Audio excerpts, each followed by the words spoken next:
दोस्तों नमस्कार, स्वागत है आपका यूट्यूब चैनल एबी टेक में। आज है 9 अप्रैल 2023 और जान लेते हैं आज की महत्वपूर्ण खबरें जो आज के प्रमुख समाचार पत्रों पे छाई हुई हैं और आप लोगों के लिए बहुत ही इम्पोर्टेंट है।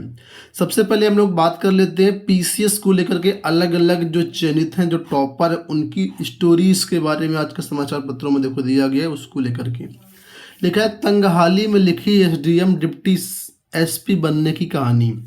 सफलता का शिखर चढ़ने वालों के घरों में विपरीत परिस्थितियां कहीं कोने में सिमट कर रह गईं।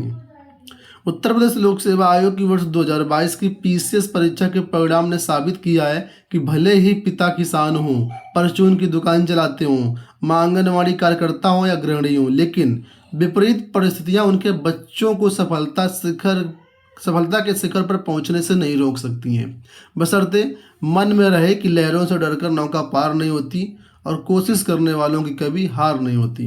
आज सफलता का शिखर चढ़ने वालों के घरों में विपरीत परिस्थितियां कहीं कोने में सिमट कर रह गई हैं और सफलता का सूर चहुओर है। ऐसे बहुत से चयनित छात्र हैं जो इन्हीं विपरीत परिस्थितियों से निकल करके आए हैं और पीसीएस 2022 में बहुत सारे टॉपर्स भी हैं और बहुत सारे लोग जो टॉपर तो नहीं लेकिन चयनित हैं, लेकिन उनकी परिस्थितियां इन्हीं सब चीज़ों को बयां करते हुए नज़र आ रही हैं। और इस बार आपने देखा होगा कि पीसीएस 2022 में टॉप 10 में 8 जो है फीमेल्स हैं। ठीक है, तो ये सारी चीज़ें हैं। इस तरह की जो भी स्टोरीज होती हैं आप लोगों को ज़रूर पढ़नी चाहिए और उनसे जो सीख लेनी चाहिए, और ये आप लोगों की तरक्की के लिए, आप लोगों की तैयारी में काफ़ी हेल्पफुल रहेगा। अगली अपडेट आप सभी के लिए उत्तर प्रदेश माध्यमिक शिक्षा सेवा चयन बोर्ड से। देखिए लिखा है, कई दाग समेटे माध्यमिक शिक्षा सेवा चयन बोर्ड से चेयरमैन विदा। उत्तर प्रदेश माध्यमिक शिक्षा सेवा चयन बोर्ड के चेयरमैन के रूप में वीरेश कुमार का 5 वर्ष का कार्यकाल पूरा हो गया। चेयरमैन को कार्यकाल पूरा होने पर चयन बोर्ड में विदाई दी गई। कार्यकाल के अंतिम वर्ष में वो बिना सदस्यों के रहे। उनके कार्यकाल में टीजीटी, पीजीटी एवं प्रधानाचार्यों के पदों को मिलाकर के करीब 34,000 भर्तियाँ हुई, लेकिन इनमें से ज़्यादातर भर्तियाँ हाईकोर्ट या सुप्रीम कोर्ट के निर्देश पर हुई। भर्ती विज्ञापन निकाल करके भर्तियाँ पूरी कराने का श्रेय चयन बोर्ड के खाते में कम है। उत्तर प्रदेश माध्यमिक शिक्षा सेवा चयन बोर्ड का गठन 8 अप्रैल 2018 को हुआ था। 10 सदस्यों वाले बोर्ड में सदस्य संख्या बीच बीच में घटती बढ़ती रही। आखिरी समय 5 सदस्य 2 वर्ष का सेवा विस्तार मिलने के साथ 8 अप्रैल 2022 को कार्यमुक्त हो गए थे। यानी 1 साल पहले ही सदस्य सारे कार्यमुक्त हो गए थे और यहाँ पर सदस्य मतलब जो सदस्य नहीं थे। चेयरमैन का जो कार्यकाल है, सदस्यों का कार्यकाल पूरा होने के 1 वर्ष बाद शुक्रवार को पूर्ण हो गया और वो सेवा मुक्त हो गए। इसी के साथ उनके ऊपर 2013 की प्रधानाचार्य भर्ती पूरी ना करा पाने, टीजीटी जीव विज्ञान 2011 की भर्ती अधूरी होने, टीजीटी पीजीटी 2022 का विज्ञापन जारी होने के बावजूद परीक्षा न करा पाने का दाग चयन बोर्ड के माथे पर अमिट रहेगा। चयन बोर्ड ने 2021 में टीजीटी के 12,625 एवं पीजीटी के 2600 पदों पर भर्ती प्रक्रिया पूरी कराई, लेकिन ये कार्य चयन बोर्ड ने स्वेच्छा से नहीं किया बल्कि सुप्रीम कोर्ट के आदेश पर रात दिन एक करके कराया। तो ये सारी स्टोरी है चयन बोर्ड की जो कि आपके सामने है। लेकिन एक अच्छी न्यूज और है, यहाँ पर देखो अपडेट है कि सुलझने की ओर टीजीटी पीजीटी जीव विज्ञान की विसंगति। टीजीटी व पीजीटी जीव विज्ञान भर्ती के कुछ अभ्यर्थी पद परिणाम सहित कुछ और कारणों को लेकर के दाखिल याचिकाएं अब निस्तारित होने की कगार पर है। इस विषय को लेकर के कई प्रतियोगियों की ओर से हाई कोर्ट में दाखिल याचिकाएं दाखिल की गई हैं, जिस पर अलग अलग कोर्ट में सुनवाई चल रही है। इस विषय की समस्याओं के समाधान के लिए हाई कोर्ट ने इससे जुड़ी याचिकाओं को एक साथ सुनवाई के लिए लगाया है ताकि इसका निस्तारण किया जा सके। अगली सुनवाई 11 अप्रैल को होनी है। अब इस विषय की प्रतियोगियों में उम्मीद जगह की विसंगतियों का समाधान हो जाएगा। टीजीटी जीव विज्ञान की भर्ती अक्सर अटकती रही है। जीव विज्ञान संघर्ष मोर्चा के अध्यक्ष जितेंद्र यादव ने बताया कि वर्ष 2011 की जीव विज्ञान भर्ती विज्ञापित पद से कम पद होने के कारण अटकी है। 83 पदों की इस भर्ती में मात्र जो है 33 पद ही बचे हैं और इन्हीं का पदों का परिणाम जो जारी किया गया है। इससे अभ्यर्थियों ने सभी पदों का परिणाम घोषित करने के लिए याचिका लगाई है। इसके अलावा 2016 की भर्ती में जीव विज्ञान को अलग से मान्यता नहीं होने का मामला भी हाईकोर्ट पहुंचा था। 2021 की भर्ती में जीव विज्ञान विषय में भर्ती ही नहीं आई थी, तो भर्ती धरने पर बैठ गए थे। तब इस विषय का भर्ती विज्ञापन जारी हुआ। 2022 में विज्ञान और जीव विज्ञान के अलग अलग विज्ञापन निकाले गए, लेकिन जीव विज्ञान में 50 सीटें आई जबकि विज्ञान में 540 सीटें आई। ऐसे में सामाजिक विज्ञान में जुड़े विषयों की तरह विज्ञान में भी जीव विज्ञान को शामिल करने की मांग की गई और इसी तरह विज्ञापन निकालने की मांग की गई है। तो कई सारी याचिकाएं हैं जो हाई कोर्ट में चल रही हैं और उम्मीद है इनका निस्तारण जो है शीघ्र ही होगा। इस मामले में 11 अप्रैल को सुनवाई लगी हुई है।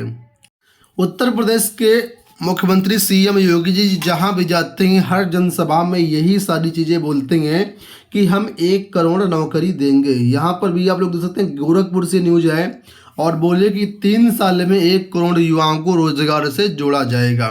यहाँ पर आप लोग देख सकते हैं, लिखा है कि मुख्यमंत्री योगी आदित्यनाथ ने कहा कि प्रदेश के युवाओं की ऊर्जा और उनकी प्रतिभा का लाभ अगर प्रदेश में ही मिलना शुरू हो गया तो उत्तर प्रदेश को देश में नंबर 1 बनने से कोई रोक नहीं सकता है।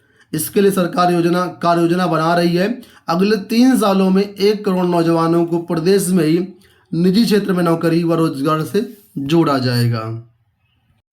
यहाँ पर देखो अपडेट की अनुदेशकों को एक सत्र के लिए 17,000 रुपये मानदेय देने के फैसले को सुप्रीम कोर्ट में चुनौती। हाईकोर्ट ने राज्य सरकार की विशेष अपील पर 2 दिसंबर 2022 को फैसला सुनाया था, जिस पर सुप्रीम कोर्ट में चुनौती दी गई है। उच्च प्राथमिक विद्यालयों में कार्यरत अनुदेशकों को 17,000 रुपये प्रतिमाह मानदेय दिए जाने के आदेश को राज्य सरकार ने सुप्रीम कोर्ट में चुनौती दी है। हाईकोर्ट ने राज्य सरकार की विशेष अपील पर 2 दिसंबर 2022 को फैसला सुनाया था।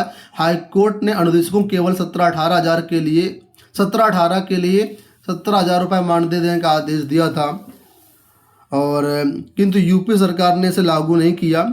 मानदेय बढ़ाने की मांग को लेकर के अनुदेशकों ने हाईकोर्ट में याचिका दाखिल की थी। तो कुल मिलाकर के जो फैसला 2 दिसंबर 2022 को आया था उसको सरकार ने सुप्रीम कोर्ट में चुनौती दी है।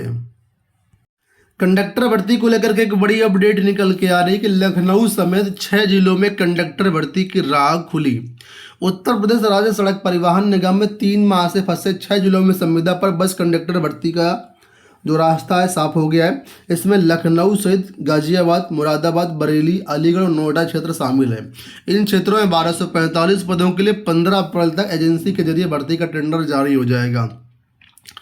इसमें भर्ती के लिए जो है 12वीं पास होना जरूरी है। आयु 18 से 40 वर्ष के बीच में होना चाहिए। भर्ती की शर्तों में 10,000 रुपये जमानत धनराशि जमा करनी होगी।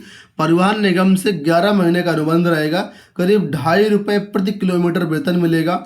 किसी प्रकार का भ्रष्टाचार साबित होने पर बगैर नोटिस बर्खास्त किया जाएगा। तो यहाँ पर देखो बताया गया कि 4014 पदों पर संविदा परिचालक भर्ती होनी है प्रदेश भर में और इसमें 977 संविदा कंडक्टर एजेंसी के लिए जरिए जो है चयनित हो चुके हैं अभी तक। नीचे यहाँ पर देखो दिया गया भर्ती कैसे होगी। तो लिखा है भर्ती के लिए आवेदक का पंजीकरण सेवा नियोजन पर कार्यालय में होना जरूरी है। पंजीकरण नंबर से ही आवेदन स्वीकार किए जाएंगे। एजेंसी के जरिए कितने लोगों की भर्ती की गई है यह जानकारी सेवा नियोजन कार्यालय में जो है देनी होगी। तो कुल मिलाकर के शीघ्र ही आपको ये भर्तियां देखने को मिलेंगी। अंत में बात कर लेते हैं एसएससी को लेकर के। एसएससी जीडी कांस्टेबल भर्ती 2022 का जो परिणाम है कल जारी कर दिया गया है। यहाँ पर आप लोग ये ऑफिशियल नोटिस देख सकते हैं। जो अभ्यर्थी पीटी यानी फिजिकल इफिशियंसी टेस्ट या फिजिकल स्टैंडर्ड टेस्ट के लिए क्वालिफाई हुई हैं उनका ये रिजल्ट जारी किया है। करीब यहाँ पर 6 से 7 प्रकार के विभाग हैं फोर्स जहाँ पर इनको जॉब मिलेगी और यहाँ पर देखिए करीब 53 लाख छात्रों ने आवेदन किया था, जिसके सापेक्ष में करीब 4 लाख अभ्यर्थियों को यहाँ पर क्वालिफाई करवाया गया है। अलग अलग फोर्स वाइज यहाँ पर जो कट ऑफ भी जारी की गई जिसको आप यहाँ पर स्क्रीन पर देख सकते हैं। ठीक है, और अपना रिजल्ट जो है आप लोग एसएससी की वेबसाइट से फिर governmentjobcenter.com से चेकआउट कर सकते हैं। तो ये पूरा यहाँ पर रिजल्ट दिया गया, उसकी कट ऑफ दी गई है, आप लोग इसको चेकआउट करना ना भूलिएगा। उम्मीद करता हूँ वीडियो पसंद आया होगा। इस वीडियो में इतना ही, धन्यवाद।